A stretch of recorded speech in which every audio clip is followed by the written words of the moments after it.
Hello and welcome to Apex Racing TV and the Simracersworld GT Series, and we're here at Brands Hatch this evening for a 1 hour racing. It should be absolutely great fun. I'm Sam Fitzpatrick, alongside me this evening is Marco Barbanera, and Marco, this is I'd say quite a classic circuit for the GT3 cars now. It's quickly established itself, of course, in the Blancpain GT Series. This track used to be run. And I think it works quite well because it's so difficult to overtake around here. It really provides a different challenge to where we went last week, of course, at Road America. Absolutely. Hello everyone, hello Sam, and so glad to be here tonight. Yes, it's one of those tracks where really you need to be on your game all the time because it's easy to make a mistake and it's difficult to make up positions. So if you lose them, then it's super tough to get those positions back. 1 hour race, so of course the strategy will play a part in this, and also getting very close to the end of the season, so there are not many events left for these drivers. In fact, if I'm not mistaken, we are with just 3 rounds left in the season.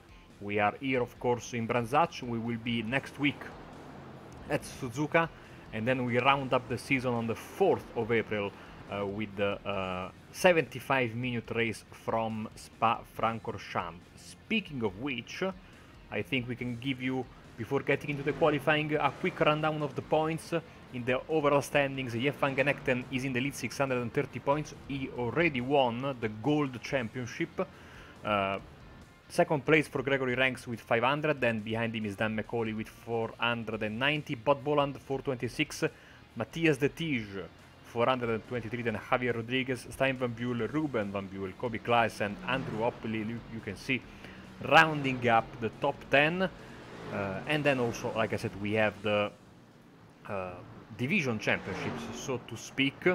And like I said, in the gold class, it's Jeff van Genegten already wrapping up the title. In the silver class, the leader is Daniel McCauley, 180 points, 116 for Kobe Klaes. Andrew Hopley has got 105.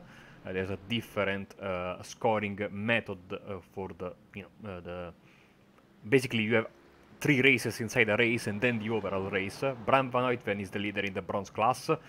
And then we have Stuart Musselwhite, 129 points. Pedro Braganza is third with 113. So the gold title might be already decided. The overall championship seems to be leaning towards Jeff van Genegten, Sam, but there is also all to play for, both in the silver and the bronze, even though Daniel McCauley, as you can see, leading the silver class, has been always at the forefront of the pack, fighting it out for overall wins in most of these weeks. Yeah, absolutely. And we saw, last week as well, McCauley really mixing it with the top of the overall drivers, not just the silver drivers. And so that was great to see. And once again, Andrew Hopley representing the silver drivers very well, so maybe he'll be able to up his chances in the standings as well. Bot Boland currently on pole position. Van Genegten a little bit off the pace, which is unusual, but it is a unique circuit, this, so maybe it will maybe mix up the order ever so slightly. You can see him out there. He's not doing badly, of course, in 4th position, but yeah, about 0.4 of a second behind the pole position time so far, and you consider that he was 0.3 on pole at Road America last time out. Just really showing the difficulty of these of this Brands Hatch circuit as Sebastian Herberer comes to the line. And is he going to be able to improve in his time? Currently in 11th, and in fact that was actually an out lap, so he's just starting a lap now. He goes to that very unique turn 1, turn 2, probably going to be the best overtaking spot for today. Ian Roots trying to improve as well for the Simracersworld team. And had one of his best results, actually, I believe, last time out. And so with it getting a top 10, he's just aiming for the top 10s consistently. And unfortunately, he's about 7/100ths of a second off his personal best lap time there. Is Roots stays in 12th position. Yes, Boland trying to improve on his time, goes into the wall there. Gregory Ranks is coming out of the pits, maybe. No, it was just making He's teasing us, pit exit there for him, but now Bob Boland is back out, so he doesn't feel comfortable about his time, and I think it's better if we get the timing.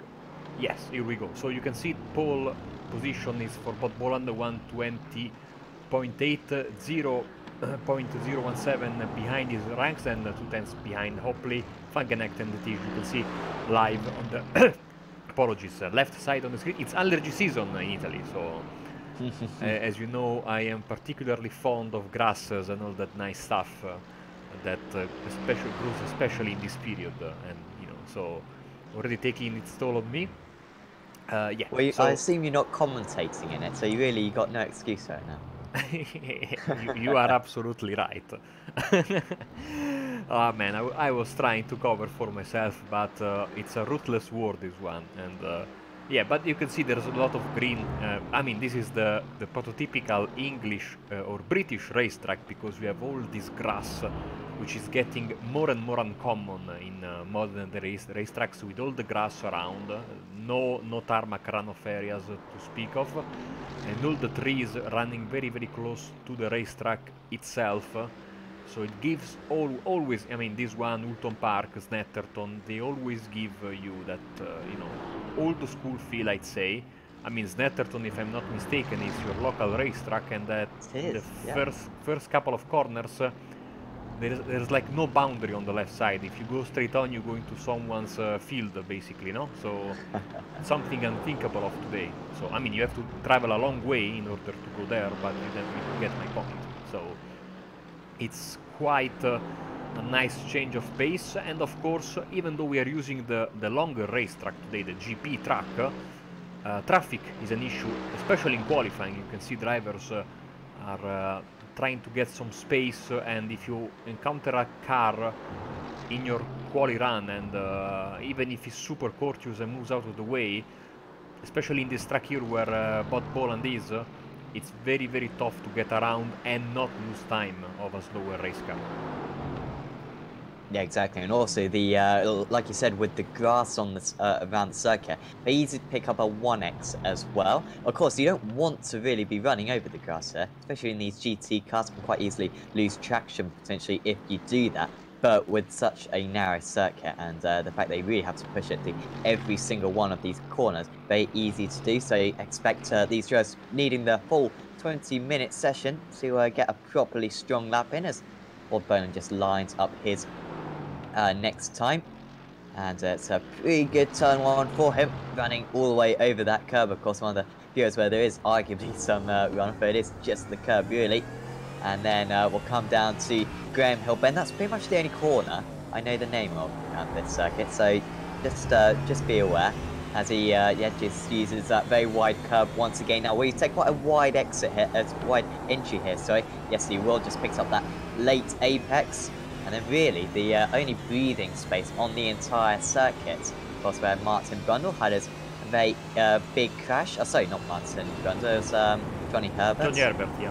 Yes, as just goes through this right-hander. Of course, so easy to pick up a 1X through that part of the circuit, and then one of the most difficult corners, I think, on all of iRacing. That one really difficult to get the most out of the car. It's looking like a nice, neat and tidy lap currently for Boland, comfortably over the curbs there, and just got a couple more to go. Runs a little bit wide, should just about get away with that one, and then this final corner, such an opportunity to mess it all up. You don't need to use all the circuit necessarily on the outside. You want to get on the power as early as possible. Bob Boland currently his best time is a 20.887. Crosses the line now, and he does a... Oh, it was invalidated. Did you see that 1X, Marco? That must have been really harsh. You know, yeah, time hasn't been registered, so yeah, he got a 1X there. Also, I'm seeing he would have done a 22.2 if he was, you know, if that wasn't an off track, as Garcia moves to third. But I'm seeing that maybe the track is getting too hot right now, and so we might not see. I mean, look at Fankenechten improving now, 121.0, but still, you know, fourth place.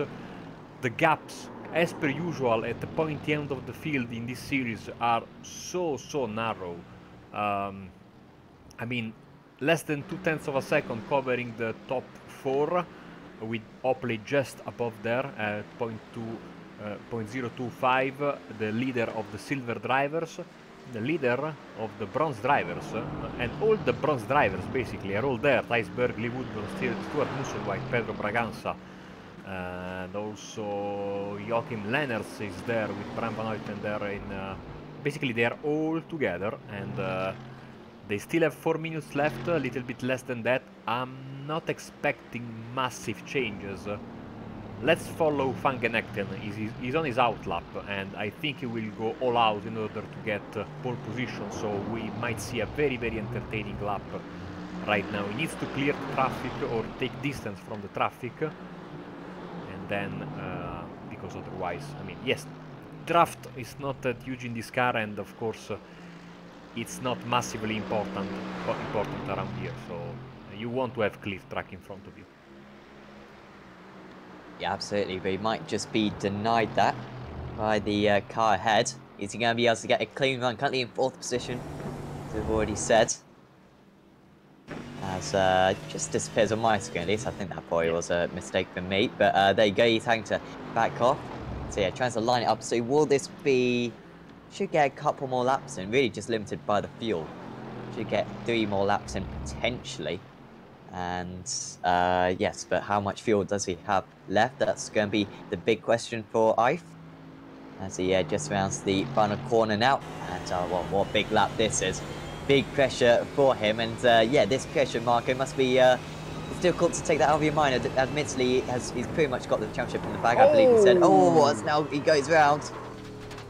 Just about, well, that's the lap ruined anyway, so we'll have to hope that he's got enough fuel left to do another lap and still be able to do a flying lap on his final attempt. Yes, drivers coming, and Daniel Macaulay, P6, 121.2, so he improves his personal best. Also Lee Dimmer coming towards the start-finish line, a green penultimate sector there. I know you said this many times. I really wish that iRacing gets a streamlined approach to the track sectors, because 6 sectors around Branzacci, even the GP tracks, seem a little bit too much in my opinion. Well, what we could do, to be fair for us, is probably merge the first 2. Merge 3 and 4 and merge the last 2. I might propose that, although the problem is around most circuits, it's not quite as round numbers as that. And yeah, it's a bit of a mess. Like, do you really need 6 sectors for a 1 minute 20 lap? As Chris Moretta has his lap ruined by a spinning car. Yeah, and also we have the problem of other tracks like the Nordschleife, where you have like 25, 26 sectors, something like that, and yeah. timing, it's a bit of a mess there. We can't see all the sectors on our screen, can we? So yeah, unless you got like a screen which covers your entire living room or something. Exactly. As Van Genekten aborts, and that's it. So it will start in P4 or possibly a little bit behind than that. Let's see if drivers can improve on their lap times. Andrew Opley has a final one more chance in this. Every time I see this car, I think about Brown GP. It's, oh well, but of course I forgot the bad relationship between Sam and Paint Packs. I think I've got the right one on, because it reminds me of Braun a bit, actually. We have a debate, going a bit off tangent, of whether or not it was a so-called fairy tale story, because, of course, Honda apparently had 3 different design departments all working on the car going into season, and spent about a year trying to develop that car. And arguably, it was Rodriguez gets a bit of a tap, still on second row of the grid. Yeah, that was top 2 actually. May not change their positions, because Ranks, I believe, is no longer running out there. I mean, when will it happen again of such massive shift in the power rankings in Formula 1, such as in a game, where you added the values of the teams? It was such a crazy season, and you know, easy to say right now, but if the season was like a couple of races longer, maybe Red Bull could have come back and win the title because Braun were nowhere after the halfway point of the season. So that was a very, very entertaining season, I have to say. A lot of drama, of course, with the rules, etc. No drama here instead, because qualifying is over, everyone is home, and so we are just waiting for the session to switch over, Sam. Yeah, just got a few more seconds to go. Of course, conspiracy theories of Max Mosley apparently enabling the double diffuser due to his dislike of the big teams. I think that was the season where they said that they were going to make their own series. I think about midway through the season, and I of course, think so, unfortunately, yeah. never went through. Yeah, so it was a bit I controversial mean, at the time. it was a season where you had Force India in pole position in a Grand Prix. I mean, what more can you want? It was an interesting season, to say the least, and still some of my favorite race cars in Formula One history, that radical new design. And now we can go through the starting grid, Sam, for this 1 hour special race. Well, special 1 hour extravaganza from Brands Hatch. Yeah, I'm sure it will be a special race for us because it. But if we can judge anything by the qualifying standings, because on pole position it's Bod Bolin, quickly ranked starts alongside him on the front row. Then it's Javier Garcia Rodriguez alongside Ive Van Genekten in third and fourth. Then it's Andrew Hopley, Daniel McCauley, Matthias de Teach, Ruben Van Buel, Peter Graus, and Chris Moretto rounding out the top 10. Behind that is Herbert, Jeremy Hessels, Ian Roots, Lee Diemer, John McConville, Stephen DeWolf, Steve Clays, Ronald Moons, Benjamin Mears, Ben Thanes, and then it's Kobe Clays, Stuart Musselwhite, Thies Berg, Lee Woodburn, Pedro Braganza, Bram Van Newton, Jochen Lenartz, Sergio Souza, Luke Thies, and Stein Van Buel rounding out the field. Hopefully he'll take the grid. I think a pit lane penalty for him because he hasn't set a qualifying time, so I think he will start from the pits. As we say hello once again to our viewers on Facebook Live, Twitch, and of course on YouTube.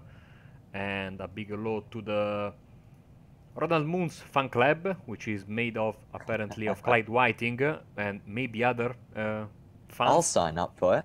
Yeah, you know, I'm up for that. Yeah. I mean, we cannot be biased, of course, but I mean, if money's involved, yeah, then of course people don't know that with the reverse grid wheels, of course we don't use it for this series, but we just type in a number, and whoever pays us the most amount of money before the race starts, we just type in whichever position they finish, they get pole position. So of course, if you're interested in that, you know, contact us at Apex Racing TV. I think accounts at Apex Racing TV is where you send the PayPal donations to. Yeah, you can also send a donation if you go into the description of this stream. There's and your name will appear on the screen if I'm not mistaken. Will pop up as a donation. Oh, that's cool.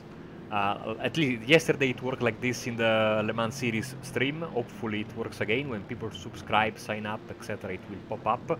Only for me, because only if you use OBS, and to the viewers, but I will keep track of it as we are rolling for this full pace lap, but not as problematic as, you know, full pace laps around other tracks, because yeah, Brands Hatch GP, I mean, it's not the longest lap like we were saying earlier in the calendar, as already the drivers are taking a little bit of space between themselves and the pace car. So, of course, all the drivers are fighting it out for the overall win, but also we have 3 races inside this race, and the drivers in each category will get points in the overall standings and points according to their finish in their respective class. So you can finish 15 overall but be the winner in the silver class and get full points for silver class, but also the points for 5th overall. So that's why this championship, I mean, such a nice grid and such a fantastic driving involved, good driving standards, everyone has something to fight for. And I tell you what, I was this close to signing up for this championship, but then Samuli, for other reasons, had to leave the broadcasting side of this series because he's learning German, if I'm not mistaken, which is, you know, important. And so, good for these drivers. I didn't come and race. It was Samuli that proposed to have a 1050 car, which I mean, 1050 is not anymore. But these drivers are. I mean, I'm so excited, Sam. Look at this huge field. We have 30 cars running around a very, very tiny racetrack. 1 hour, 1 pit stop, and we're ready to go. Here we go. So it's Bob Boland from the pole position. What can Gregory Ranks do at the start? The start might be the best chance at getting the moves done. We're about to get underway here for 1 hour of racing at Brands Hatch. And away we go. Good start for Boland. It could be a problematic start, in fact, for Ranks as well, because he's on the outside. He might be overtaken down the inside by Garcia, I believe that is. And through actually he goes then for Garcia. Van Genekten staying in 4th position seemingly, as they all seem to get through quite cleanly through the first couple of corners. A bit of side by side, a bit of 3 wide in fact. A little bit of contact as well, you could probably just hear on the broadcast there, as they seem to get away mostly unscathed. Got a bit of side-by-side between Hopley and Van Genekten, and that's really important for Van Genekten because, of course, he could well be the fastest driver out there, but he has just dropped behind Hopley now. Oh, we have some issues, Van Buell. Oh, going backwards on the track. Crash, and it's involved a lot of other cars. It's disappointing to see this, and that could be a few drivers' races really hindered. That was the problem, of course, with this racetrack. The first lap, always problematic. It only takes one mistake, and this was a massive hit for several drivers. You can see, of course, you have a wall of cars in front of you, and it's super tough to see what's happening in front of you. And we will get maybe back later there, because we have Gregory Ranks overtaking Javier Garcia, now up to P2, back to P2, because that's where he started. And the first lap is already in the books. Mercedes, and there is oh no, sorry, Bob Boland is in first, sorry about that. So it's Mercedes, another Mercedes, and then a BMW, and then the 2 brands basically I mean, dominating this series. As you can see, only one Ferrari right now in the top 20, that's Steve Claes from the Learn to Race team. So Bob Boland already trying to establish a little bit of gap over P2, as I might try and go back to that crash there. Yes, from the chopper. Started. I think it was just a bit of a misunderstanding. You got Van Buell there on the inside, yep. Just drives out a little bit. I think maybe, I don't know, I think it was such a quick incident, wasn't it? It wasn't as though it was a bad judgment call. It was just a bit maybe avoidable. Here was how Roots got involved in it. So he's way down the field now as Ian, and he had absolutely no idea. He saw that he was full throttle even when he hit it. Absolutely no time to react. Back to the front of the pack, you are right, man.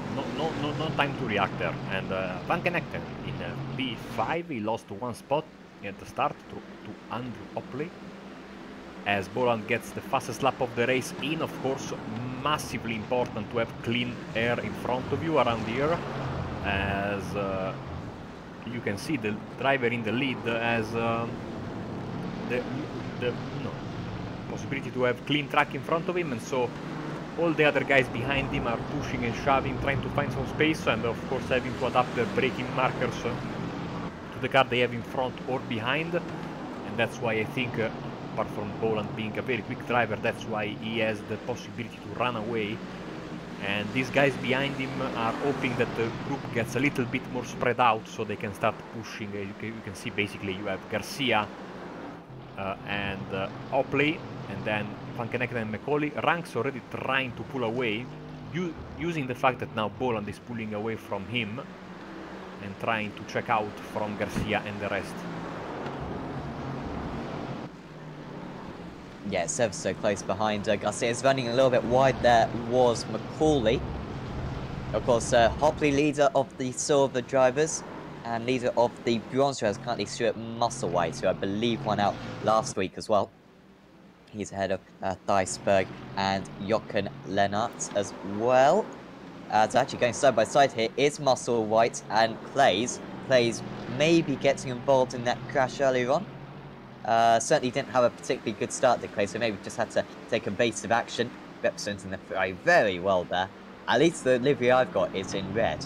That might not actually be the right one, but it looks very good. It's the Learn to Race livery. We have one of the many liveries we have seen in the Formula Renault 3.5 Championship. This is the latest version. I think the white version then fading or switching a little bit to red and orange in the back of the car. Team that has of course had many different liveries over the season in the F3.5 series on Sundays.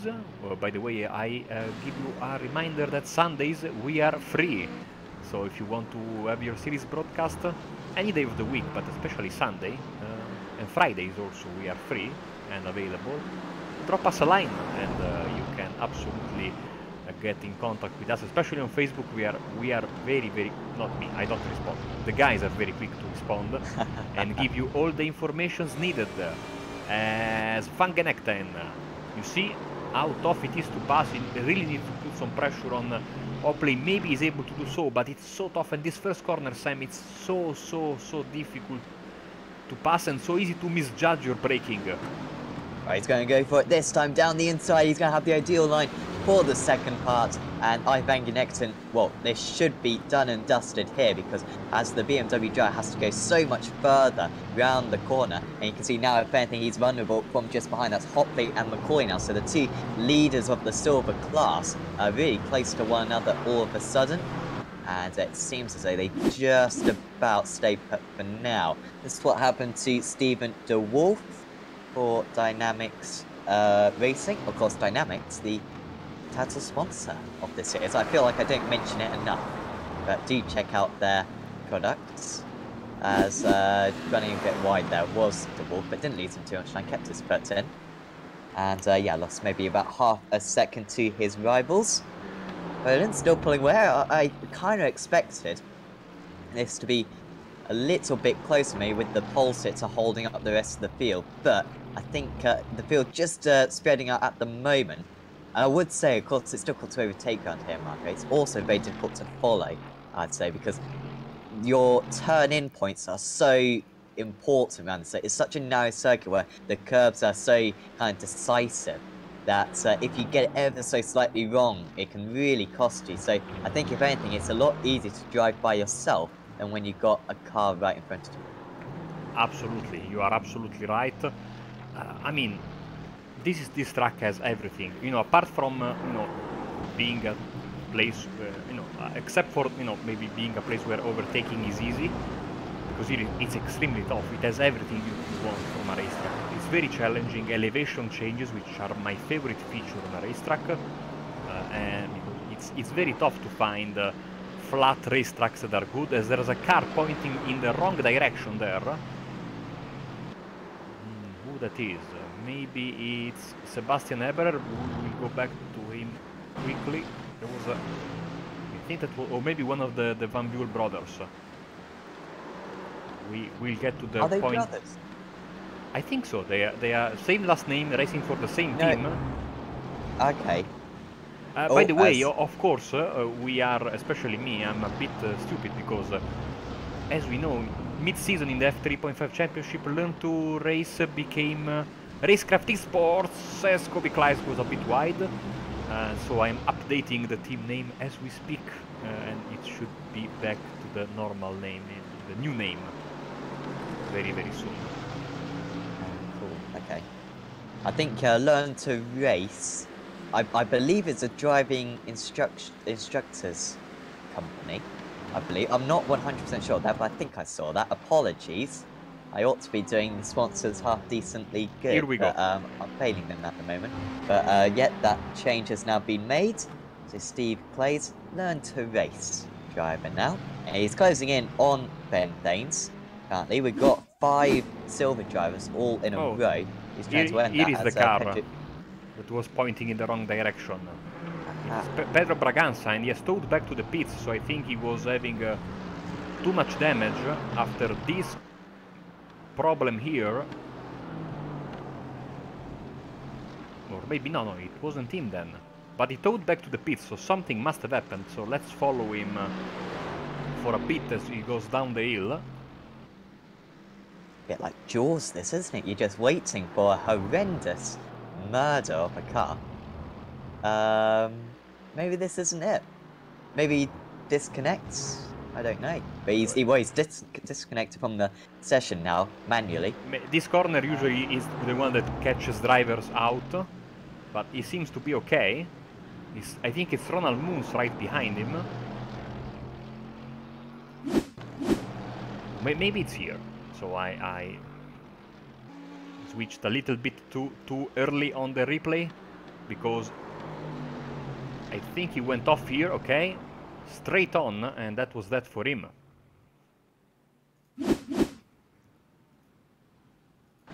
Weird one. Usually when it's like this, it's either, you know, hardware failure, or the driver knows that the car is destroyed and thinks that there is no point in continuing. Garcia and Van Genegten side by side. Yep, Van Genegten on the outside. This is going to be some move if he's going to pull off this one. I remember in the BSR G2 we saw some fantastic moves around the outside, and Van Genegten is trying to replicate that here. So he's been able to pull his nose ahead, and he now pulls his entire car ahead. That is a fantastic move there from Van Genegten. He had to make that move because he's already 5 seconds off the race lead, but he has made it now, and now his real chase can start. The championship winner is potentially on course for certainly a podium, but a win is looking possible as well. Now Garcia into the clutches of Hotley and McCauley. Remember, he was up in 2nd position at the start of this race after a good start. It's only been downhill for him since then. But does that BMW have the straight line speed to really challenge the Mercedes? Or he always has been the slowest car down the straights as the BMW, but very good through the corners, so should be strong around this Brands Hatch circuit. Really close there, because it does have very good brakes as well, Marco, and well, I was about to say that was going to be a real advantage, but there's not really many big braking zones around this track. It's just kind of short straights followed by medium speed corners. Exactly, and right now you can see what we were talking about earlier, because these guys are fighting it out for place 3, 4, 5, 6, 7. But also you have the lead of the silver class, Hotley and McCauley 5th and 6th, and they have to always think about, you know, do I fight for position or do I fight for you know, for my... oh, there's a problem for Bentain's silver driver, losing many spots. And it seems like he had an issue in the very beginning of the lap. Here we go with the replay in his Mercedes, clipping the grass as he was turning left and then going around, so just a little kiss to the barriers there. Ben Mews also getting past Steven De Wolf, that is for place 15 overall, both silver class drivers. Garcia, I think, doing his best Gandalf impression right now, because they shall not pass. He's defending very well. Of course, very excited.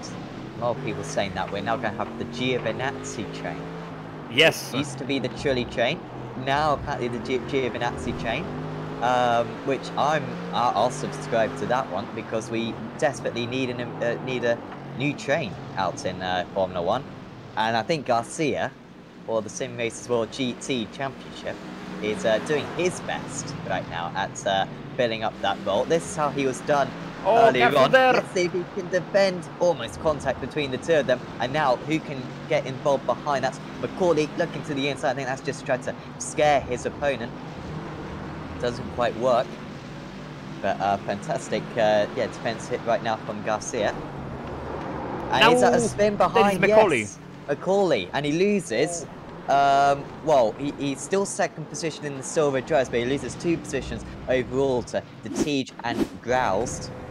And this is how he did it, so he'll be absolutely kicking himself for this one, because he wasn't really going for a move, he was just waiting behind these drivers. In fact, it was just being put off ever so slightly by the car ahead, and did really well to hang on to the car as well. Yeah, he must be kicking himself, but also I think he should be very, very happy, because he was not once but twice very close to binning the car, and those walls there are unforgiving, I know for a fact. So yeah, now dropping down to P8 now. Luckily for him, as Ventaze is in the pits, they're all fighting in front of him, so, and they are fighting really hard. I was a bit surprised that Opley tried to go for a move on the outside, which is usually a no-go zone around the central part of the track, and all around Branzach for that matter. And that move there from Opley caused a little bit of an accordion effect, and the result was that Macaulay was caught unaware by all this braking, and then had that big moment there. So he really needs to hope that these guys keep fighting, and maybe he can come back to the train. Peter Graus is the guy at the rear end of this train, sitting in P7. Let's check in with the battle for the bronze leadership, and it's Stuart Musselwhite in first, and Theisberg is right behind him. So you can see how the series are, the classes are more or less very balanced, because the leaders especially are very close to each other. Yeah, definitely. Lennart sits a little bit further behind these guys, about 8 seconds behind, but certainly for the lead, it's ever so close at the moment. As we look back at Ben Danes, unfortunately, I can't see this one. Okay. Oh no, I can. Here we go. I'm sporadically being able to see it, but now I can't. Yeah, it's a big hit in the penultimate corner of the racetrack. Engine is blown, and his race is sadly over. So Ben Danes is out of the race. Disappointing that one. Hopefully he'll be back for next week. Did you say earlier on, Marco, there's 3 more rounds to go? 2 more, including this one, 3. Otherwise, 2. Suzuka and Spa. Ah, awesome. What a way to end the season. Always great to see leagues having such good taste in circuits, I must say. It's a difficult balance, because you want them to be, you know, not necessarily the tracks that you always visit, but at the same time they need to be fun, and ones which are actually good to drive around. And say they have absolutely nailed that in this series. And not only they are already doing the, I mean, the schedule for season 4 is already set, and they are currently finalizing the voting process for. I think they have finalized it, actually. For season 5. So season 4, I have the calendar in front of me, and we start 25th of April. I'm quite sure we are going to broadcast that season as well, from what I was reading. So we start at Donington, then we go to Laguna Seca, Spa, 19-day race. That looks tasty. Ooh. Then we have round 4 in Interlagos, then it's Imola, Sebring, Mount Panorama, Watkins Glen, then we have... issue for Lee Diemer, sorry. Oh, yeah. Zolder, Mosport, Monza and Branzat. Let's see what happened with Lee Diemer. And he lost a lot of time there.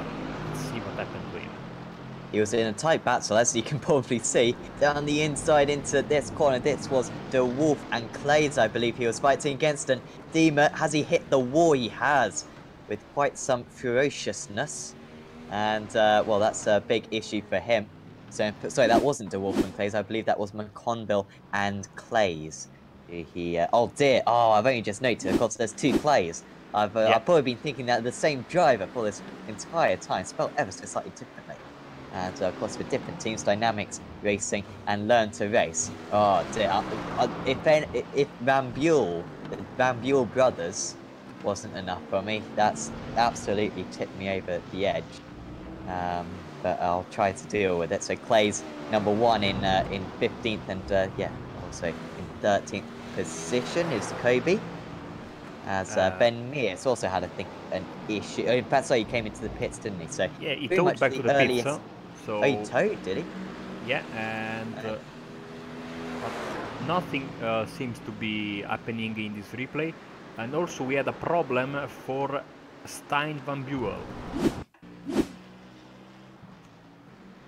Here we go on the start-finish straight with his beautiful BMW. A little bit of damage on the front of the car. He went straight on there and into the wall. One thing that you can say about this track, Sam, is that when you go off the track here, you go into the wall. It seems like this grass pushes you, you know, towards the barriers. You slide and slide and slide, and it's... I cannot think of any racetrack in iRacing where the grass is so slippery. And maybe it is in a particular ondulation that brings you inevitably into these walls, which are also, like I said, very close, as Opley still trying to get past Garcia and still leading.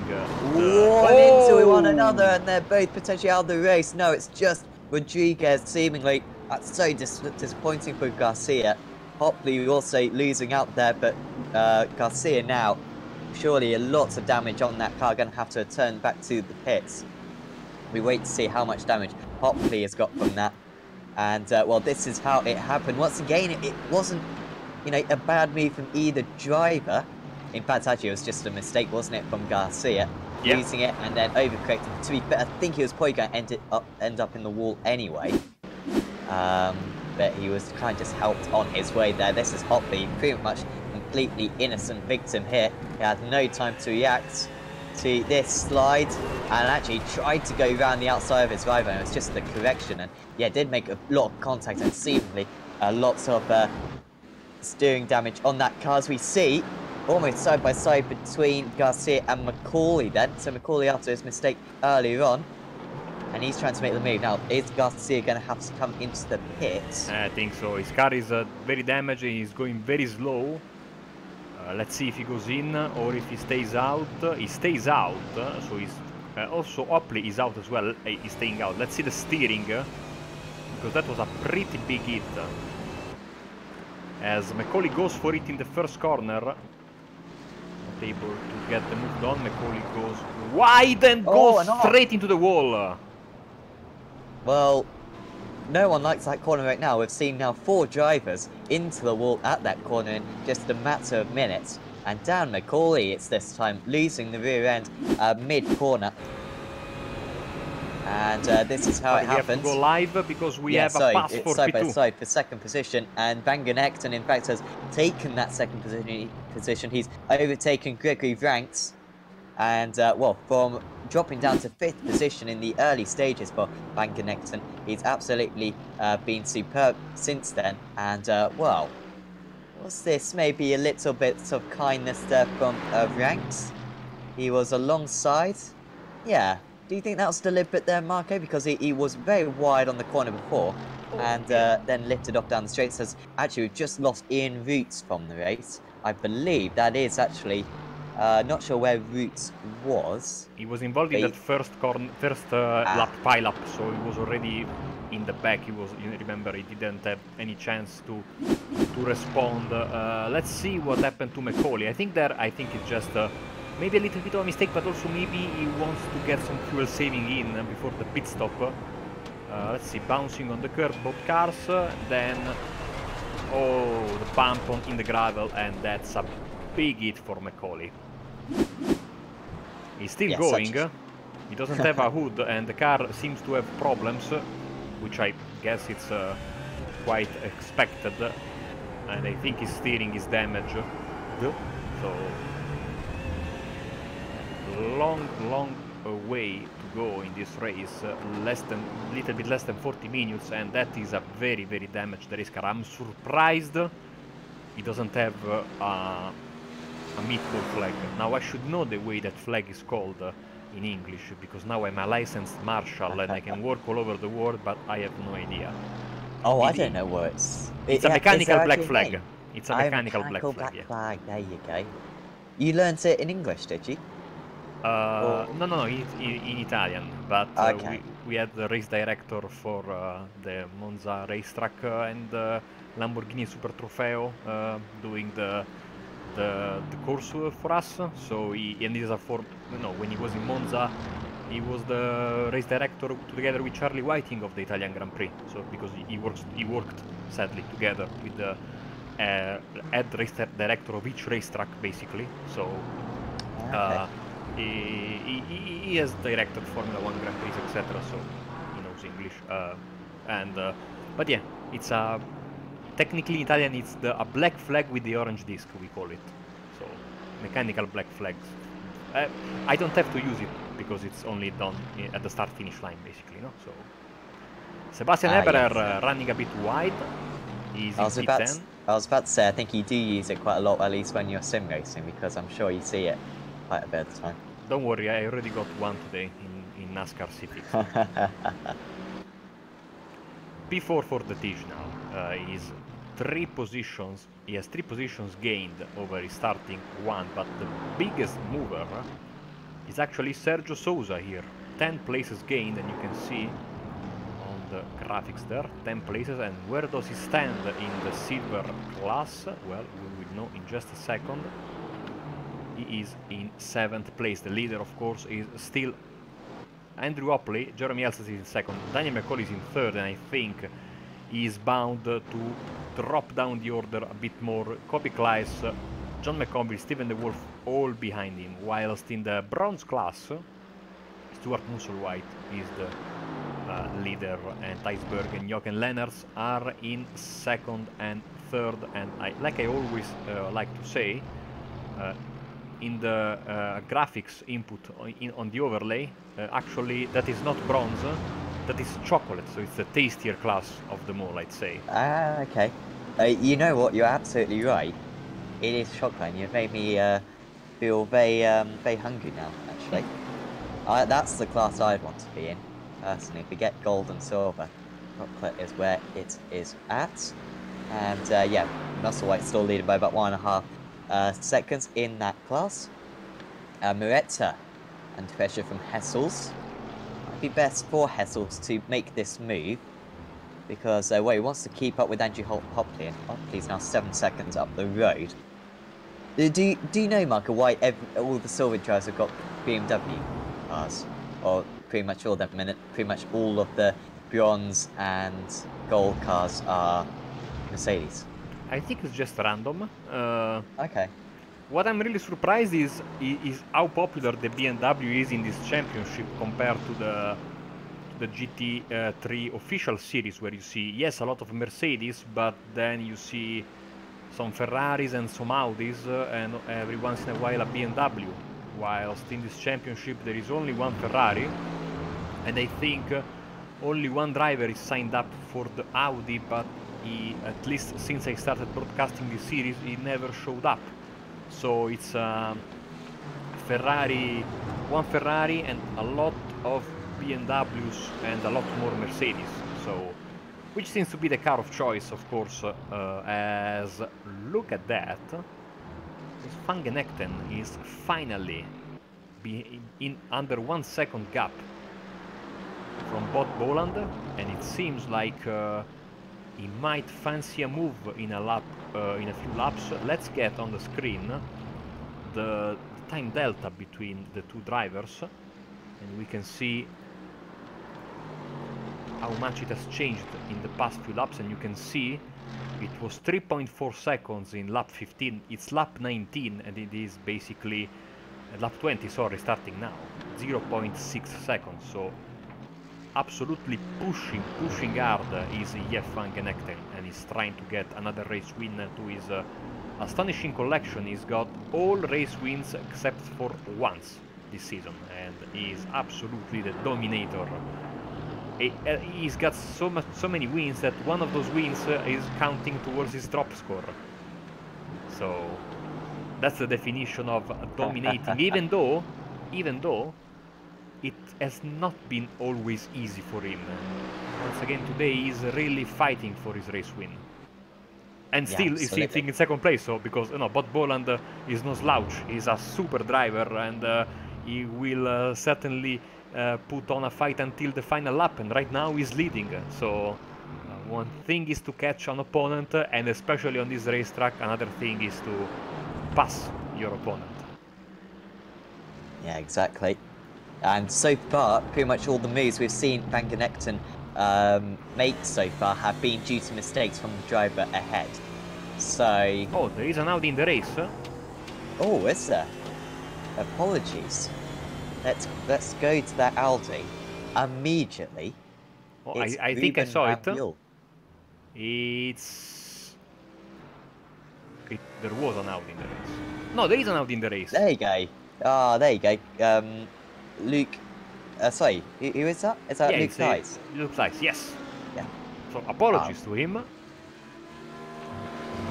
I love the great. sound. The sound of the Audi is fantastic, especially live in person. It's a fantastic sound. Even though sadly it sounds just exactly, for obvious reasons, like the Lamborghini. So when you hear them pass together, it's tough. It's impossible to, you know, just from the sound to hear. But it's a very distinctive sound in the GT3 world, I have to say. Even though I'm sorry, but my favorite sound is the Mercedes engine. It's fantastic. It's growl. Really? It's absolutely, I mean, yes. I really get excited by these rumbling engines, you know, just like the LMP3s, for example, the Nissan V8. I really like them. Personally, I love the sound of the Formula E cars. Absolutely amazing sound. Was sarcastic, by the way. I didn't really hint at it too much. Personally, I'm not massively fussed about the sound, but can still appreciate it a bit. But no, I probably anything loud, anything distinctive, I think is good. Even the Honda engine now in F1, the fact that it sounds constantly broken, you know, still sounds pretty good. And so good to hear these GT3s go round.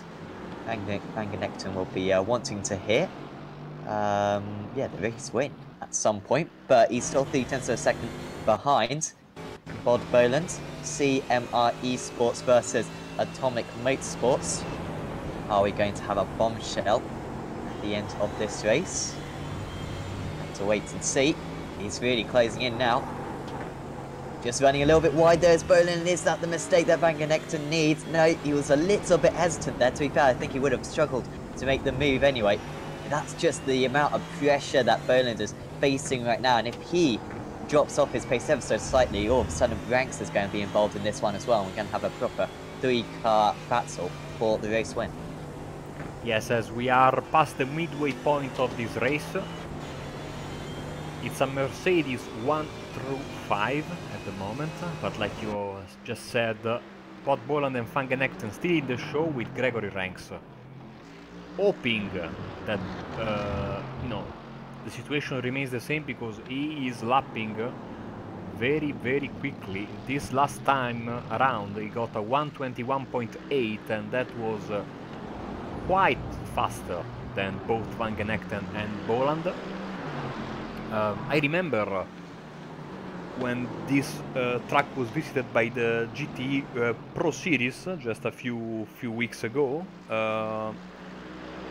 It was a long train of cars, and the same week IMSA visited this track, and of course driving around the GT3 it was very exciting, because you stayed in a pack all the time, and every time you had to make a move you had to really think about it, because there are not many places where you can pass, like we said, and you really start to think, do I risk it, do I not risk it?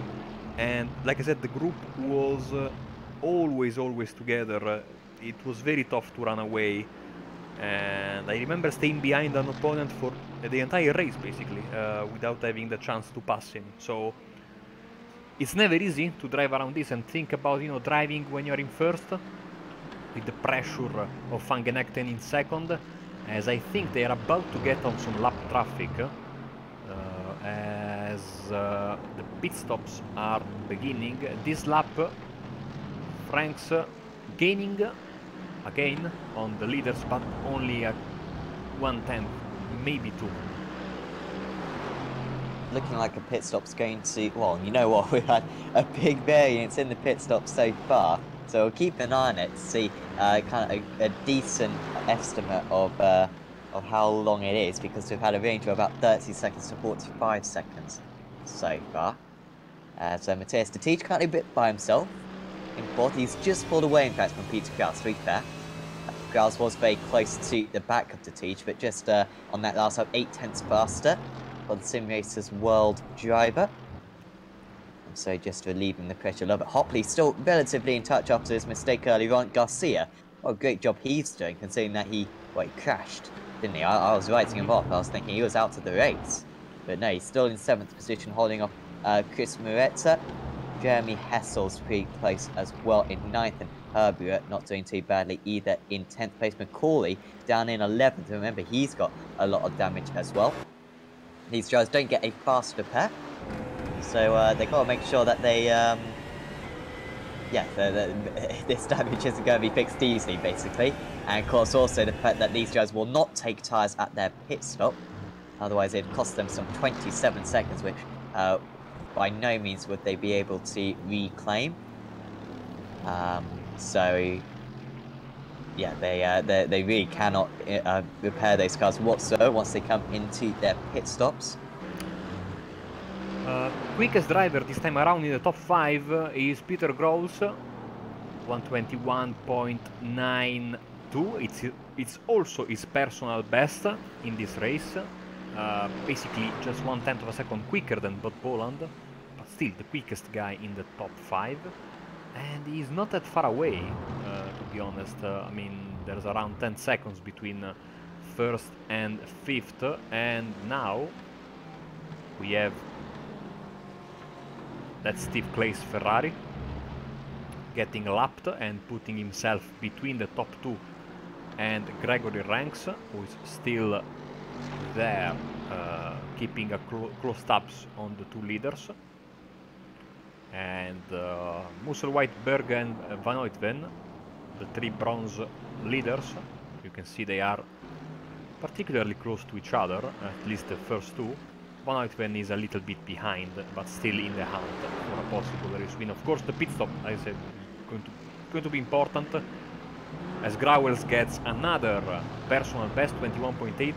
I think the golden rule around here, or especially in this series with the gaps that are the way they are, especially at the pointy end of the field, no mistakes whatsoever in the pits, and it's so easy to do a mistake, especially when you are fighting constantly under pressure. You try to get the best possible outcome for your pit, as Ranks gets the move done on the lap car, and then you find yourself with a 15-second speeding penalty, which is a race killer, basically. Yeah, it's a tough pit entry here as well. I know I've been done by that pit entry a few times. You really got to get across the line very quickly. Unlike a lot of the iRacing, the rest of the iRacing kind of pit entries and pit exit lines are usually quite lenient in their enforcement. But it's not around here. You've got to be right on the inside of the circuit by the time that you come into the pits. These drivers are carrying on. Of course, the fuel consumption around here is going to be incredibly low, I imagine, because there's so many corners you're off the throttle for a lot of the time. But in terms of the fuel, so they're limited to 80%. The tank would normally go around here about 70 minutes. So, what, 20% of 70? Oh dear, that's Don't what... ask me. Don't ask me. Marco, any idea? I'd say that's close to 50 minutes. We have a wonderful chat, and I think that they can help us. Oh, there's contact. Oh, Moreta and poor Garcia. And, Garcia, and Moreta's waiting for his rival, to be fair, losing himself a lot of positions, but unfortunately Garcia isn't getting back going again for some reason. He turned off his car and he's off. He's out of the race. Yeah, Moreta will now get back underway, but that's cost Moreta a lot of positions, unfortunately. And it didn't look like it was totally his spot. Well, it was a bit of a late dive. Yeah, I think that, yeah, was probably Moreta's spot, to be honest. That's, like, yeah, it wasn't the best move by any means from Chris there, Marky, but you can see what he was trying to do. That's what you've got to do if you're going to make the move. You've got to catch your rival unawares. The problem for Moreta there was that it just wasn't quite committed enough. He didn't get enough of his car alongside by the time they approached the corner. Yes, I think you are absolutely right. Poor Garcia. I mean, the first crash was his own doing. Thanks Lapper after riding hard on the curb in turn 1, but this is an innocent bystander, more or less. The chat still doing their calculations, but they are saying, and I agree with them, Van Genechten not forcing the issue because he is in, you know, what he does best, keep a steady pace, saving his fuel behind the leader Bob Boland, and they are saying, their prediction is, he's getting the lead of the race after the pit stop cycle is done and dusted. Okay. Well, could well be correct, because yeah, this rate might get 2 more laps of fuel, and knowing Van Genechten, I think he's going to be able to maybe pull off a really successful overcut. But of course, just a little bit of traffic could really hinder that. But undoubtedly, Boland will go as long as he possibly can. As a little bit of a mistake there, and this is the opportunity for Van Genechten. He's going to go down the inside. Boland really not defending it whatsoever into turn 1 here at Brands Hatch. And Van Genechten, after dropping down to 5th position earlier on, he's back up into the race lead. Is Boland going to come back at him going into turn 2? Yes, he is. And, well, Van Genechten really giving up that one quite easily, seemingly. And Boland back into the race lead. Almost like he doesn't want to lead or doesn't want to take too many risks. Maybe he thinks that the smart move is to save that fuel, and so goes back into 2nd position. This gives Gregory Ranks a little bit more, gets him a little bit closer to the top 2. Certainly, I understand the thinking there, because there is no need to risk, you know. He gave Bob Boland had a great exit coming out of 1, so he knew he had a good run. As Van Genechten now, that corner there is so tricky, because you really need to cut, basically to cut the curb. Oh, he's got I think he got slow down, yeah. I thought he did, and he's going to drop down into third position. So Van Genechten goes from 1st to 3rd in a matter of a lap, and quite an incredible turnaround here for him. And yeah, so yeah, quite a twist. Van Genechten down into 3rd position, and Gregory Ranks now in with a great chance. So from looking and say, it was going to be quite a simple overcut for Van Genechten. All of a sudden, he's made this a little bit more complicated for himself. Yeah, the slowdown was the point I was trying to make before losing myself in 1000 unnecessary wars. But yes, it goes to show you have to be on your game 100% of the time around here. And now from 1st of, yeah, I mean, he went from 1st to 3rd in the span of 1 lap. So that's putting a nice wrinkle into this race. Gregory Ranks up to 2nd, Boland back in 1st, now some lapped cars there in front of them. That must be Ronald Moons, it is, sitting in P15 overall, and his fan club must be very, very happy. Oh, I'm delighted, doing a very good job is Ronald currently for Simmortal. You do fantastic kind of mini cars. I can't remember what to scale they are. 118. I think it's something like 118, there you go. And they also do 124? The only thing I know is that Ronald Moons won a Porsche in the BSR series. We did a spinny wheel and he won the raffle to win the Simmortal car. Done, I think, yes, done by Simmortal. Yeah, they are. I had the honor of awesome I had to spin the wheel 3 times that night, because the first 2 went to unsold tickets. I think, yeah, I remember that actually. And I had a ticket to the raffle, so that goes to show that we don't rig any kind of reverse wheels, despite what you were saying earlier. You can always say that, Marco, but honestly, you just paid a lot of money for that model. But here we go, Ranks, especially from Van Genechten. Didn't make a mistake to Ranks as he did earlier on. As Van Genechten, what does he want this move? Well, but by the judging by his kind of the behaviour of his car there, he pretty much does. Boland now pulling a second ahead, so you can pull far enough ahead, Boland. He might be able to cover off the inevitable overcut from the 2 drivers behind. He's been leading the whole way as Boland. As once again, no one comes into the pits. So, is it an option now for Manganexon to potentially come into the pits early, you think, Mark? Or will he stay with this overcut method? Let's see from the... I mean, the drivers are taking around 30-32 seconds on a normal stop to come from cone to cone. And let's see the gap. Oh, and so wide! I mean, we are jinxing left and right tonight.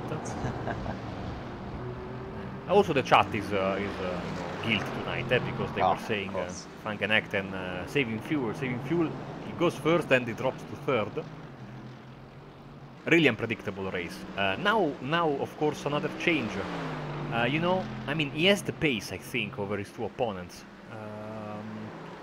The gaps, I mean, if he pits and loses around 30 seconds, he will end up between Eberer and Macaulay. Maybe, possibly. We wouldn't lose 30 seconds though. He'd lose about 25 seconds, I imagine, because it would normally take 5 seconds to go down the pit lane anyway at full speed. So what, 25, so... You know what? He could come out in some clear air, couldn't he? It could be. Drivers. The problem is that it's a big gamble, and the reward might not be that big, you know, especially now that he's basically back on the rear bumper of Boland. So, I'm thinking that he wants to stick to his plan A, so to speak, and keep it close to Boland. And now he's back in the position he was before that crazy lap a couple of laps ago. Back to second, back very close to Boland, and Ranks is back around 1 second behind them, so the status quo is the same as it was a few laps ago, and so it's back to plane A for Manganexon, I can imagine. A couple of drivers who are really benefiting from the squabbling here is Detij and Growls. Now they are only 7 seconds off the lead, 7 and 8 seconds off the lead respectively. So not looking as though they're quite going to catch up by the end of this race unless there are significant issues for these drivers. But they have already got that gap down by about 3 seconds so far. And as I say that, actually, the Tej having a little bit of a struggling lap. In fact, Growls is all of a sudden very close to the back of the Tej. About 0.3 of a second between the two of them. And another mistake there from the Tej. So, oh, that really was a curse. And, here we go with the pit stop, sir. Oh, and so Boland is in. So he left it as long as he possibly can. Ranks in as well. So this now is basically where the race is going to be made. Can Manganexon absolutely nail this in-lap and potentially take the lead of this race? Was this as close as it seemed from the TV cameras? Somewhat. So let's see where they come out, both Boland and Ranks. You can follow their pit stop times there on the bottom. It's at 20-30 seconds in the pit lane for Boland. He comes out. And a longer stop for Ranks, a much longer stop. Oh, dear. He's still Must there. Have been a penalty. Yes, I'm afraid it is. If he gets 45 seconds, yeah, it's a penalty. That's going to cost him potentially 3 positions now. Could even lose out to Jeremy Hessels out there. So awful pit stop for... so Hopley's already made his pit stop, so Hopley's now ahead of him. So yeah, he has lost 3 positions due to that mistake, has Gregory Ranks, so that's really awful for him. Now, can Manganexon do one more lap after this one, or will he have to come into the pits? Imagine he probably could eke out one more lap out of this tank of fuel, and he is going to be able to. So, he's going to have 2 bites at the cherry. Will it end up being very tasty? It looks as though it is, because... yeah, those lap times have been very strong for him all day long. So Clays has been caught by Moretta again. Of course, Moretta was stationary for a few seconds earlier on, lost about 15 seconds with that collision with Garcia. Oh, and off the circuit there goes Clays, under big pressure now from Moretta. These two in different classes, of course. And are one of these just going to come into the pits? I'm hoping that Moretta isn't going to have to come into the pits, because he didn't really have an opportunity. He is going into the pits, so that was very wise. So he didn't try to go around the outside of his rival. And yeah, pretty much everyone else will be in on this lap, I imagine. follow race leader here, Van Genekten. And let's see what he does. This should be the lap he comes in. A little bit more than 10 minutes left on the clock. Got some traffic in front of him, moves out of the way. Let's see if he comes in or does one more. He does one more. Wow, he was saving a lot of fuel there, wasn't he? Well, Laps. they are saying that he drives in his underwear, so he's very, very light, basically. Oh dear. Well, I didn't really want to know that, personally. But there you go.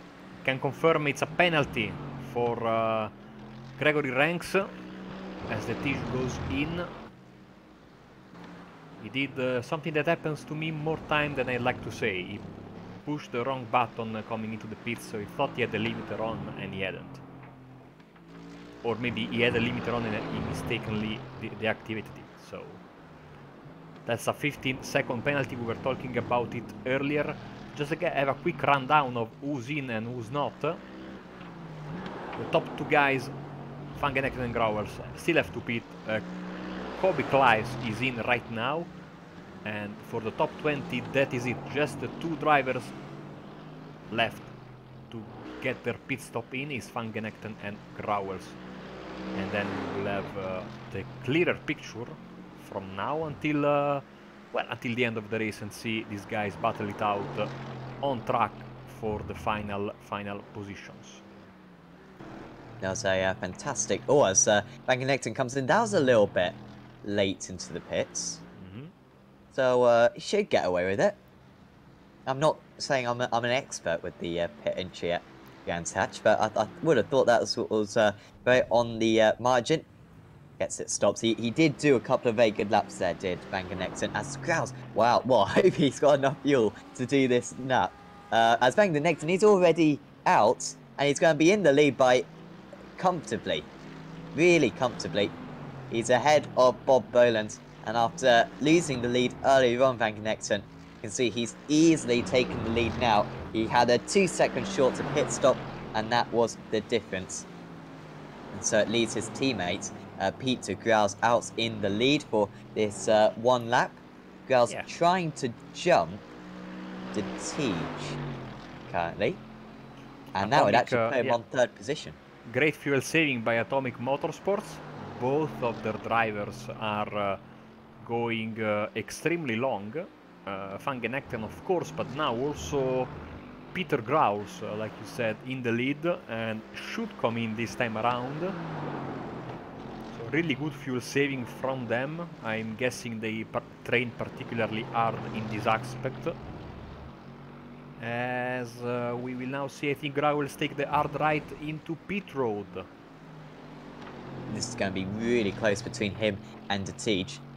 Of course, taking less fuel than the Tige. How long was the Tige's pit stop? In fact, 30 seconds, which is pretty much as we've seen for everyone else, was 26 seconds. The gap previously. He should have enough, I think, should Graus. Still stationary though. Here he comes. As now he pulls away. So where's the Tige? He's coming out of the front corner. This is going to be close, but I think Peter Graus is just going to have it as he accelerates coming out of the pit lane, and he does have that third position. So the overcut for the two Atomic Motorsports drivers has worked like an absolute dream, and they've now gone from they've gone from second and fifth to first and third. Exactly, both of them are on the podium. The Atomic Motorsport fan club very happy in the chat. All these fan clubs tonight, I really like when there's also a little bit of you know, fandom in the chat as well. Really nice to see these drivers having support from their peers or just their you know, fans or friends. Essels and Eberer fighting it out, yeah? Because you were part of my fan club when I was doing the BSR Radical, which I very much appreciated. You and Ryan were occasionally cheering me along, unless I did something bad. So yeah, it worked very well in the end. So always good to have your fan clubs. As you're absolutely right about Hessels and Herbie are relatively close to one another. Of course, Van Genekton, leader of the gold drivers. Andrew Hopley, still the leader of the silver drivers, with this man, Jeremy Hessels, in second. And then in the bronze, in fact, Berger's got ahead of Musselwhite. Did we see that happen? I Or... think we oh, did sorry, no, not. Musselwhite had a poor pit stop, had a penalty. 45-second pit stop, yeah, there's a clear penalty. He stopped 3 laps earlier than Berg, and so that means that he stopped the lap after Dijsberg and got a 45-second pit stop compared to 31 seconds for Musselwhite. So yeah, that is a penalty. I would love for iRacing to give us these notifications. Yes. From you know, in a way to get more infos on this, because we want to give you, the viewers, the best updates possible, and sometimes, most of the times, iRacing doesn't really make it easy for us, you know, to give you what's going on. The penalties especially are something that we would really love to have to give you in real time, because I mean, we are getting hopefully better at guessing by the pit stop times, and you know that 15 seconds pit stop longer than anyone else, more often than not, it's a speeding penalty, but still it's better if you have the information on screen. So yeah, and all of a sudden, 5 minutes left in the race, as per usual, every Thursday evening, these 1 hour races are flying past, and the gaps are more or less settled all over the board. So #1 priority for these guys around the track is, you know, don't do anything stupid, don't take any risks, and bring the car back into the pits at the end of the race, take the checker flag, and yeah, more than likely keep your position. So Van Genekten is comfortably in the lead, so good prediction by our chat. We might have a fight for P5, because Gregory Ranks, of course, after his penalty, down to P6, and is trying to close the gap with Andrew Hopley, the leader of the silver class, currently in 5th. And of course, we go back to what we were saying earlier, who knows what Andrew is thinking, if he wants that top 5 or if he's giving priority to the winning class. Yeah, on that last lap he was 4 tenths faster. And yeah, the gap down to 8 tenths to a second. Hopley potentially going to get held up in some traffic. They've got 9 seconds up to Ranks' teammate Detege.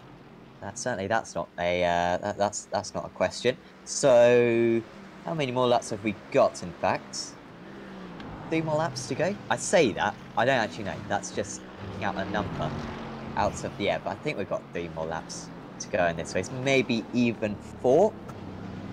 As yeah, now it's maybe Ranks' opportunity to really get close. Is the back marker going to interfere? Yes, just a little bit. Cost Hopley a couple of tenths, but to be fair to him, did pretty well to avoid it. And in fact, actually, Ranks may be losing a little bit of time as well, with some hesitation going for the inside line.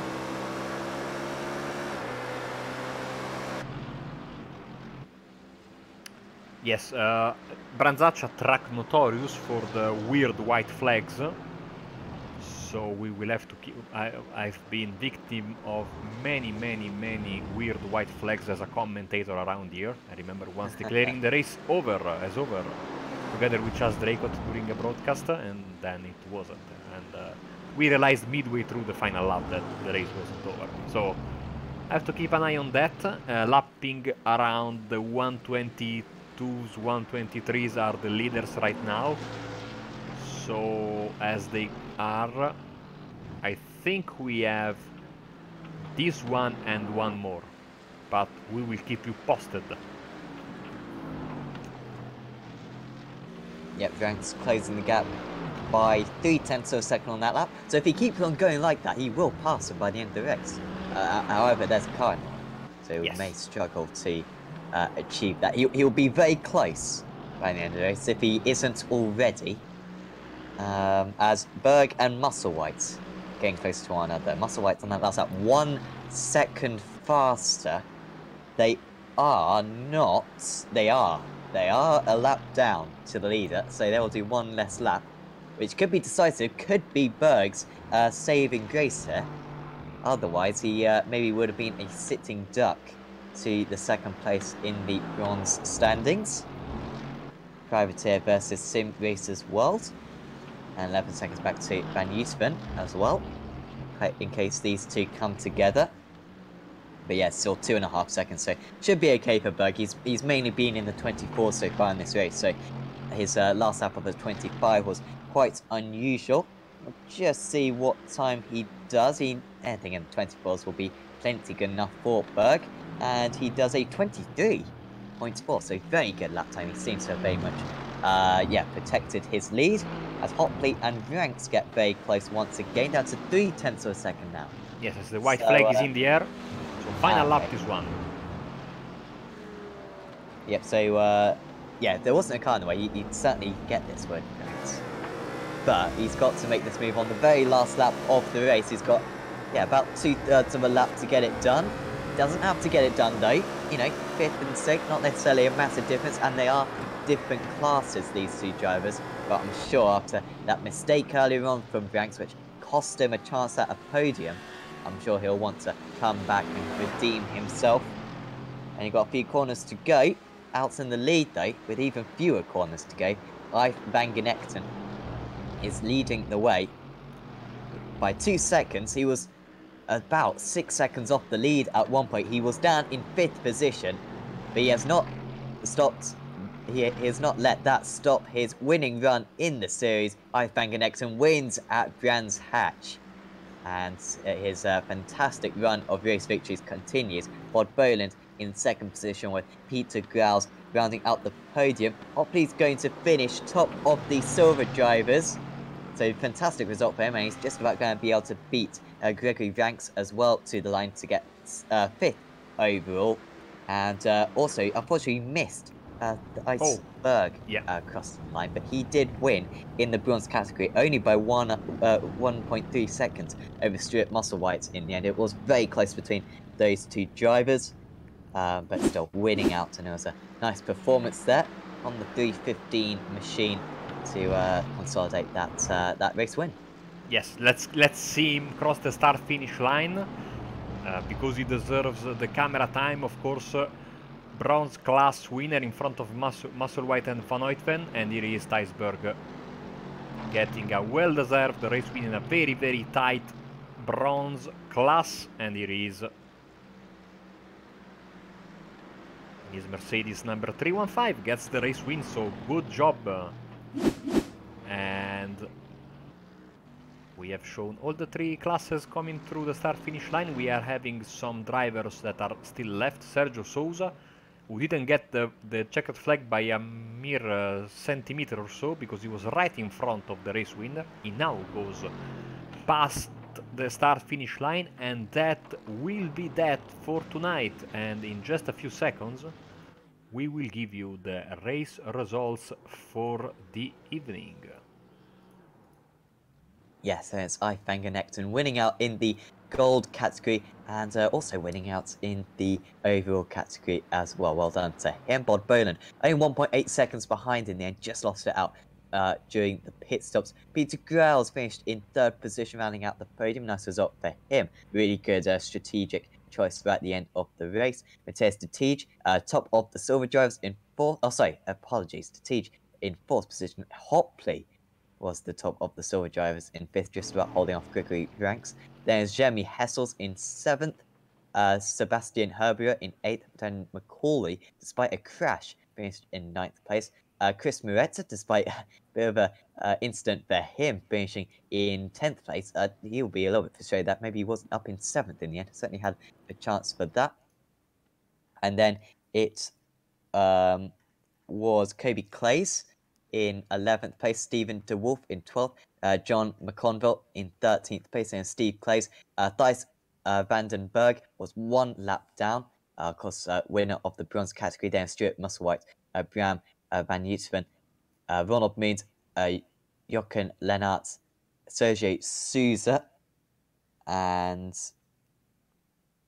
Steve Clay's, I believe, was in Luke Tice. 21st. Sorry, yes, in 21st position. He And has a then it's very Javier. unique iRacing name, so that's why we were Yes, that was confused. the reason due to my my confusion. But I thanks for want to helping know me more out about that. I always wanted to ask, but there. yeah. Well, hopefully they'll come for an interview with Hmm. us. Although I probably won't know who they are because I just recognise them by these weird racing names. Anyway, the retirees were Javier Garcia, Benjamin Mears, Ian Roots, Lee Demetz, Stein Van Buell, Ben Thanes, Pedro Braganza, Ruben Van Buell, and Lee Woodburn in 30th position out here at Brands A Hatch. lot of shy Some drivers tonight. Yes, Uh, please. It would be so, good to have a chat. yeah, while we wait, let's just get a quick rundown of what is coming here on Apex Racing TV. And there are the next race that we will show you will be on Saturday at 6 GMT. We are going to have the Euro V8s, and they will run around in Zolder. Then on Monday, World GT Championship from Daytona on the iRacing Esports Network. On Apex Racing TV, the BSR MX5 Monday Cup from Imola. Tuesday, again on the iRacing Esports Network, we are going to have the MX5 Pro Series. Double header on Wednesday, World F3, but 1 hour earlier, or maybe not, because there's a switch in time, so I don't think that, I don't know if World F3 will change time. The iRacing Le Mans Series will switch. It will always be at 7 GMT, but of course for many, many of us it will be 1 hour later than usual. That is, of course, from Silverstone. And then on Thursday we are back here for the Simracers World GT Championship from Suzuka. So another week packed of excitement. And of course, how can I forget on Tuesday morning for the early risers, 8:45 GMT, the official IMSA series. So lots and lots of nice races Oh, for us, as we have apparently a driver ready for interview. Could it be Sebastian Eberer? I assume so. I believe that's the only Sebastian in the race, and he did a very good job actually of finishing in 8th position out there, Sebastian. You must be really delighted with that, qualifying just outside the top 10 and ending up inside of it. Yeah, I am. By the end of when the checkered flag for qualifying dropped, I was in P10 and somebody got ahead of me. I was a little bit pissed about that. But then during the race, it all came together. It was nice. Yeah, there are a lot of incidents going on around you. Yeah. But you had to keep your concentration to make sure that you made no mistakes. How did you keep your concentration out there? Did you find that your intensity was very high through the race? Kind of how did you prevent yourself from making mistakes? Oh, I made plenty of mistakes. I lost my force feedback around lap 7 and almost lost the car because of it. And it was really, really strange driving without it. I miss my force feedback. I hope it comes back. And during, up until the end, I was chasing Jeremy Hessels, and yeah, I made plenty of mistakes. Otherwise, I would have caught him. I was faster, I think, but too many off tracks, too many little things that went wrong. So P8 was all I could do. Yeah, still a fantastic effort to claim that. Overtaking looked really difficult out there. How did you find it, and how did you find kind of keeping up with other drivers? We kind of noticed a lot of mistakes from drivers when they're following one another. Yeah, I think I only overtook when somebody else made a mistake, a real mistake. I didn't get any proper overtake done because Brands it's really difficult. You can only do it into Druids maybe, or if you're really really brave, you can try into T1. But other than that, it's really hard to overtake, and you can follow, but through the fast corners, it's easy to make a mistake because you don't see anything. You don't see your turning points, you don't see your braking points, so that's kind of hard.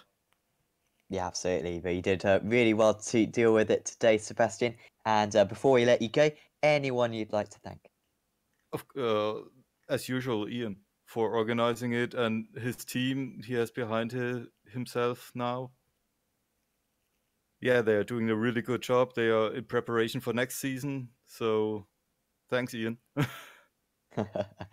Absolutely, absolutely. We certainly look forward to that. Hopefully, you are as well. And look forward to seeing you next week, Sebastian. Yeah, see ya. So next up, we will have a chat with. Dan We'll McCauley. go. Yeah, Dan I McCauley. Yes, I want to talk with Dan McCauley because I want to ask him, first of all, good evening. How did he manage to drive a car that was in those conditions after the crash? I really don't know. It was the steering wheel was straight luckily, but yeah, the car was so slow down the straight and just didn't really want to turn. And you managed to get podium in your class, as we can see on your screen right now. So it was quite a decent save in the end. You know, you were able to get a podium position in your class. We know you have been fighting for overall wins this season, so that's I think what you want to do. But to manage to finish on the silver class podium with that kind of a race car and in a crash that honestly you had no chance. You did try your best, I think. At least what we saw from the onboard to avoid. It must be, you know, in the negative of the crash, positive ending to your race. Yeah, well, going into the race, I was in the mindset that I only needed 13 points to win the silver class overall, like the championship, and that was kind of the motivation through the whole thing. I made the mistake behind Hotway at the start that kind of put me on the back foot, and then yeah, just I was trying to have a look at Javier into Paddock Hill, and I think he locked the rear and came across quite sharp. So going into the corner, the traction control was on, and I knew when I got to the bottom of the dip, it was just going to spit me straight into the wall. But yeah, another silver podium's good. I think I might have won the silver class overall, which would be great. But yeah, just another top 10 and in the overall standings, and hopefully try and get back on the overall podium at the next round. Yes, so we wait for the official results, I think, coming between tonight and tomorrow. But if that's the case, congratulations. And this will give you, I think, a little bit of a clearer mind when you go to the final 2 rounds. Next coming up is Suzuka next week. What about that racetrack? I think the Mercedes is going to be strong again. It seems to be a little bit stronger than the BMW in most places this season, so it will be a struggle. But if the results do come back and I've won it, then I won't have anything to lose and can just, go at it all guns blazing and hopefully take the challenge to ETH a bit more. Okay, thank you very much. Then, before we let you go, anyone you'd like to thank? Just thanks to everyone at CQR as usual, you guys for the broadcast. Big thanks to Ian and the rest of the Simracersworld team for putting on these events. It's been a great season so far, and it's still not finished. And a shout out to Chaslington Media for the screenshots and all my media help. Thank you very much, man. Congratulations once again for the podium, and if that's the case, also for your Silver Class Championship title. Dan McCauley, ladies and gentlemen, CQR Club, third in Silver Class. Yes, and I think next up we'll have a chat with Chris Muretta. And Chris, well done out there. That was a good 10th position. I must say, the most gentlemanly driver out there. After you made that little mistake, you waited for your opponent, and it was great to see kind of that apology there from yourself. Yeah, evening, guys.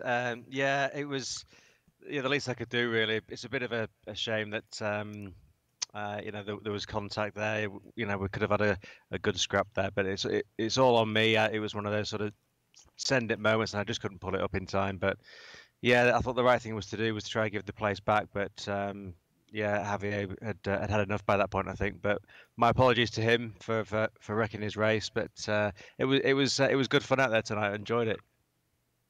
Yeah, absolutely. It looked like good fun, and yeah, that move. You were kind of following cars as many other drivers were, just following drivers for the entire race almost, and also of course you were very close to Dan at the end of the race as well. It was just so difficult to overtake. And I actually, you know, kind of respected your move there, because you kind of your only chance of overtaking on the circuit is by catching the other driver off guard, and that must have been really difficult for you. Yeah, that's it. It's so difficult to pass here, and you're right. That's probably the only, or probably the best place on the circuit for it. And that move in particular, I know Javier put a wheel on the dirt coming out of turn one, and I was a bit closer anyway. So yeah, that was the moment. But yeah, it's funny. I was just speaking to Dan just then, and yeah, I think he was on 23 or 24 incidents out of the 25 allowance, and I was about the same towards the end. And he was sort of saying, you were catching me at the end, and if you'd have caught me, I'd let you go. And I sort of said, well, if I'd have caught you, I wasn't going to make a move, because it wasn't worth, me getting disqualified, and also, of course, him, battling for the silver championship. So, but yeah, it is hard to pass here, but it was still a race, and our other CMR boys did great. Bod was on form again, and Andy as well. Shout out to them boys real quick, because they put the mileage in during the week of practicing, so it's good to see them. But yeah, congrats to the rest of the podium, Peter and Eve, again, just on another level. Yeah, those guys were super quick, but you did well to still finish in the top 10, no doubts. And going into the final couple of rounds of the season, any aims in the championship, or any results that you kind of want to achieve with a couple of rounds to go?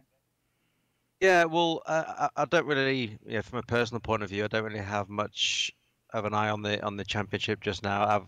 Coming into this round, I had 3 DNFs. Yeah, my season started quite well, and I was, I think I had 3 or 4 races I'd finished in the top 10, so I was sitting quite comfortable in the championship. Then at Zolder, it started to go wrong. I had a problem with a hardware failure, and I couldn't get my pit limiter off, so I had to retire then. And then from there, I've just had a catalogue of errors, whether it's hardware failures or my mistakes. And coming into this one, I just wanted to have a solid run and get to the finish. And for the rest of the season, I just want to do the same. If I can get finishes in the remaining rounds, I'll be happy. We can come back next year stronger. Yeah, absolutely. It's been great to watch you out there today, Chris. And before we let you go, any shout outs you'd like to give? Yeah, just shout out to all the boys at CMR, Andy and Bod, and we've actually got quite a big team. Got a lot of guys based over in Australia as well. So shout out to them if they're watching it at this time. Shout out to you guys as well. It's for people who are driving in the series. It's great that you broadcast it, because we get to enjoy it twice. So I look forward to watching it back. And also as well, just a shout out to Ian and all the SRW team. We're at our team here. We're huge fans of what Racers World are doing. Not just the league, which is amazing, but also the Facebook community that's there as well. It's we're big supporters of it. So shout out to those boys as well. Well, thanks, Chris, and we look forward to seeing you next week. Thanks, guys. I'll see you then. Cheers. I think we're going to have one more interview, this time with Steve Clays. Marco, are you okay to take this one? Absolutely, and here comes Steve Clays. So, Steve, what about your race? It has been, for many drivers, of course, talking with them, tough track, lots of different situations, and in all, I mean, very different to make overtakes.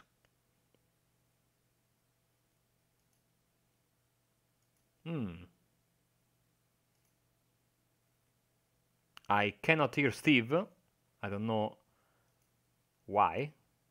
Push to talk seems to be working for him, but yeah, I'm here. Hey. Okay, here we go. Welcome to the booth, Steve. So, like I was saying, tough race for you, finishing down in P14 on a very, very tough racetrack. I think you finished 1 lap down, maybe, or maybe not. But you were, with the lone Ferrari in the field, so it was a little bit of a, brave act with you to stick with the Ferrari and being the only one in the field. Yeah, didn't have a very good race. It's like you say with the Ferrari, it's a brave,